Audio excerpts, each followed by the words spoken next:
Hello friends, welcome to Sumathi's kitchen. வணக்கம். இன்னைக்கு ஒரு சட்னி வகை தான் பார்க்க போறோம். சூப்பரான நியூட்ரிஷியஸான கருவேப்பிலை சட்னி. இந்த கருவேப்பிலை சட்னியோட பெனிஃபிட்ஸை பத்தி நான் இந்த வீடியோல தொடர்ந்து சொல்வேங்க.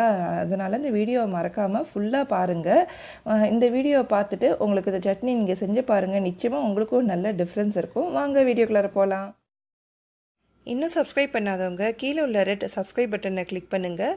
பக்கத்தில் அப்படியே உள்ள பெல் பட்டனையும் டேப் பண்ணுங்கள்.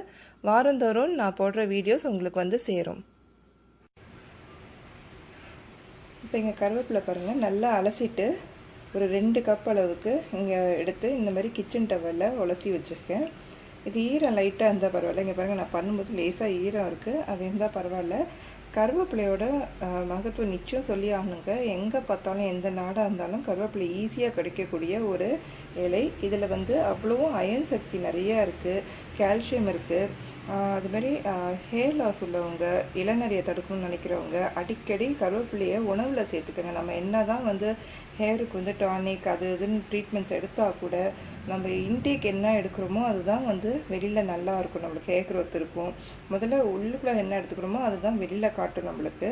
அதனால் நல்ல கருவேப்பிலை அடிக்கடி எடுத்துக்கிட்டிங்கன்னா நிச்சயமாக அவங்ககிட்ட அந்த டிஃப்ரென்ஸ் பார்க்கலாம். அதேமாதிரி இது நிறைய வைட்டமின்ஸ் இருக்குங்க. Vitamin A, B, C and vitamin E புரதச்சத்தெல்லாம் நிறையா இருக்குது.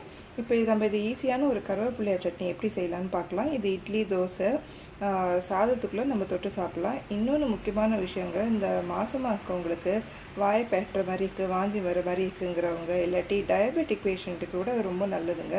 அந்த மாதிரி வாய் ஒரு மாதிரி சரியில்லாதவங்க, நிறைய மருந்து சாப்பிட்றவங்களா இருந்தீங்கன்னா வாய் எப்போவுமே ஒரு டேஸ்ட்டே இல்லாமல் இருக்கும். அப்போ அந்த மாதிரி டைமுக்கு இந்த கருவேப்பிலை சட்னி பண்ணி பாருங்கள், நிச்சயமாக உங்கள் டேஸ்ட்டு மாறும். அடுத்தாப்பில் லஞ்சுக்கு ஒரு பிடிப்பீங்க.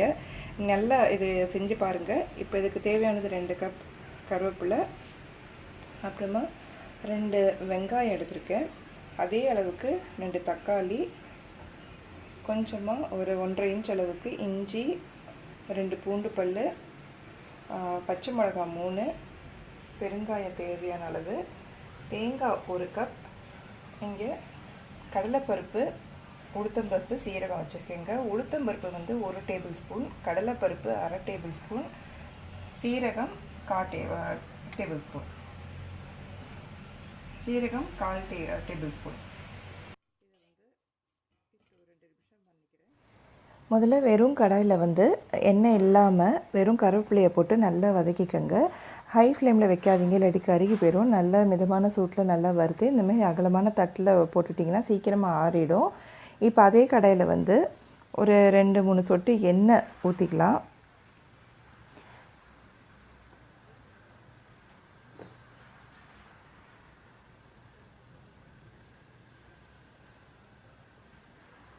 அதோட பெருங்காயம் பொரிச்சுக்கலாம். அதோட உளுத்தம்பருப்பும் போட்டு கொஞ்சம் வறுத்துக்கங்க. 1 நிமிஷம் வறுபட்டோன்னே கடலைப்பருப்பு சேர்த்துக்கலாம். இது 2 நல்லா செவக்க வறுத்துக்கோங்க. இப்போ இது செவக்க வறுத்தோன்னே இதோட சீரகம் சேர்த்துக்கலாம்.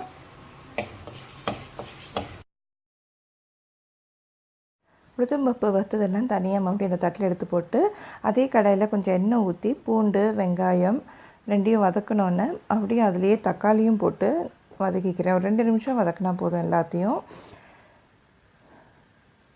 அதோட தேங்காவையும் போட்டு நல்லா வதக்கிக்கங்க. இதோட பச்சை மிளகாயும் போட்டிருக்கேன். எல்லாத்தையுமே நல்ல ஒரு மொத்தத்துக்கு ஒரு 3 நிமிஷத்துக்கு நல்லா வதக்கி எடுத்துக்கலாம். ரொம்ப நேரம் வதக்கக்கூடாது, இல்லாட்டி டேஸ்ட்டு போயிடும். நல்லா 3 நிமிஷம் வதக்கி இந்த மாதிரி இருக்குது. இப்போ இங்கே தேங்காயும் ரெடியாக இருக்குது, நம்ம வதக்கி வச்சுக்கிறது. இங்கே வறுத்து வச்சுக்க அந்த பொடி கருவேப்பிலை இதுவும் ரெடியாக இருக்குது. இந்த தேங்காய், வெங்காயம், தக்காளி, அப்புறமா கருவேப்பிலை, உளுத்தம்பருப்பு, கடலைப்பருப்பு இது எல்லாத்தையுமே மிக்ஸியில் நல்லா நைஸாக அரைச்சிட்டு வந்துடுவோம். சட்னியில் வேணுன்னா கடைசியாக கடுகு, கருவேப்பிலை தாளித்து போடலாம். இப்போ கருவேப்பிலை சட்னி ரெடி. நான் இங்கே தாளிக்காமல் அப்படியே வச்சுருக்கேன். Thanks for watching. Like, comment and subscribe for more weekly videos.